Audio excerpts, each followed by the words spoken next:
Let's talk about something sad in between two weird things. Something. What's sad? Jon Stewart leaving The Daily Show. I don't know if it's sad or not, but it's very interesting that it was announced the way it was. I'm not no longer an avid Daily Show watcher. I mean, I watched it religiously for almost like 10 years in a row. So did I. I started since the Kilborn days in 97. It was SPF 100 summer.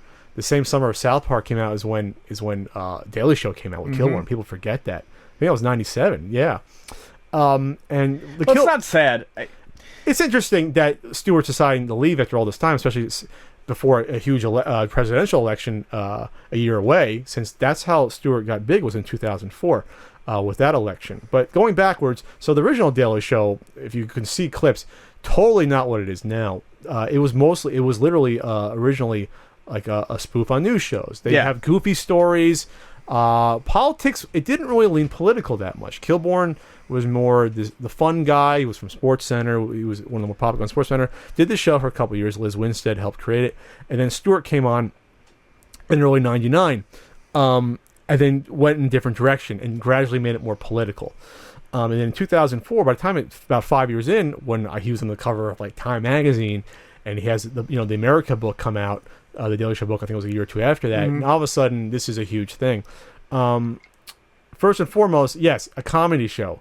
However, it became a political show, and even though Jon Stewart will always refute that, it's what it was. When you have politicians and senators on, heads of states from other countries on, and diplomats, it's a political show whether you like it or not. And it's just interesting how he morphed it into that, where that wasn't really done before, having a comedic show with a political satiric edge in the U.S. at least, to have that. And obviously that's where a lot of millennials and Gen Ys like myself, that's where you turn on and get your news, for better or for worse. We can get into that if we really want to. That's where you got your quote-unquote headline news of the day. No, that's what I was going to say. Can we also refrain from saying millennials on this show until there's an actual fucking definition of what a millennial is? They have a definition. No. They keep hotly contesting it.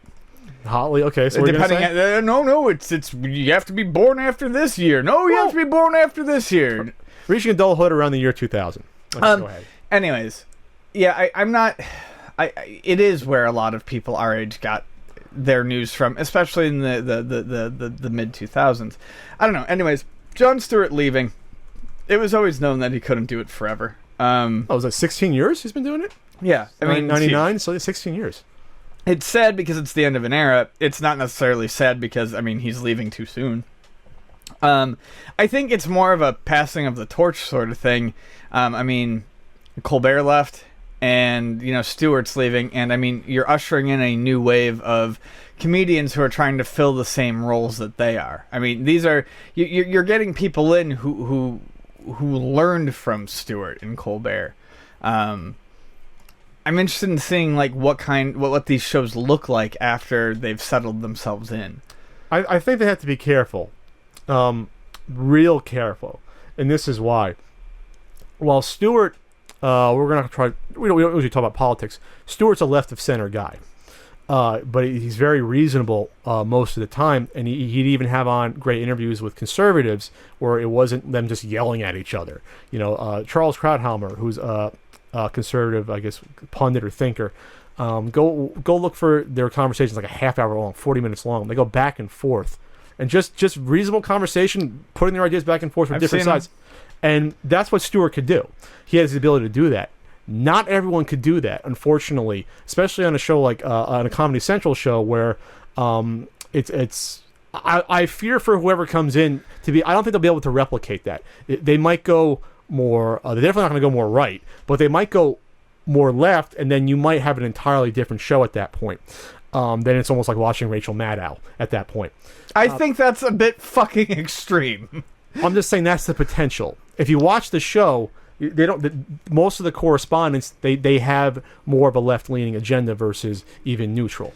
I don't know. You roll your eyes, but that's I've watched the show not religiously but consistently. So have I. So that I'm just saying that's the danger. If they don't go with someone like a Stewart to replace him, where they can try to have nuanced conversation about topics without just saying this is right, this is wrong.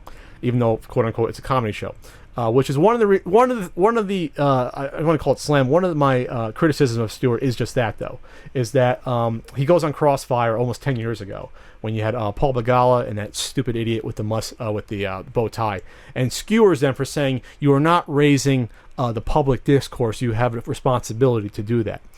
Then they go back at him. What about you? And he says, "Well, I'm on a show where my lead-in is to a puppet show afterwards when they had crank anchors, whatever afterwards."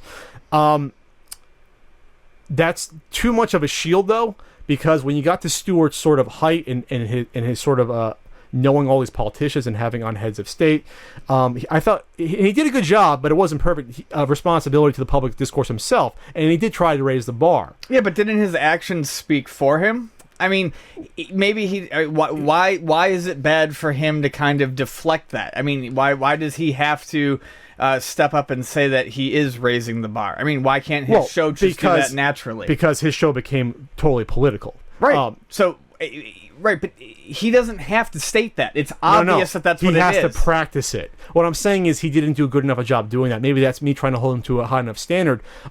Because when you watch like the interviews when they go out, like Samantha Bee or someone, when they go out and interview these people, they obviously butcher the editing and obviously do things that make the people look like fucking assholes they're talking to in order to prove their point. So they're doing things that they would always lob shots at CNN or Fox News about having a distorted point of view. But that's what they did on their quote-unquote field interviews. Yes, but that's supposed to be obvious.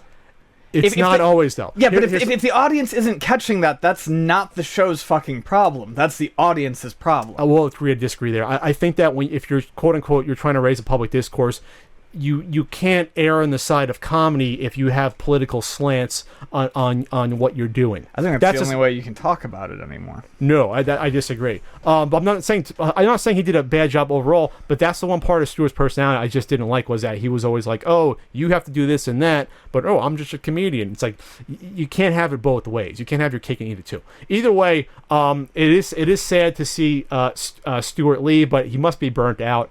And again, I'm just kind of surprised he's not going to stay through the 2016 election, because always the presidential elections when you get the best material. Yeah, but can you imagine how exhausting that has to be? I'm imagining it would be like a waiter leaving before the holiday season. Yeah, you're giving up a lot of tips, but why fucking go through that bullshit? Well, it's because it's comedy gold, especially when you have But he's not allowed to do comedy. I never said that, Ian.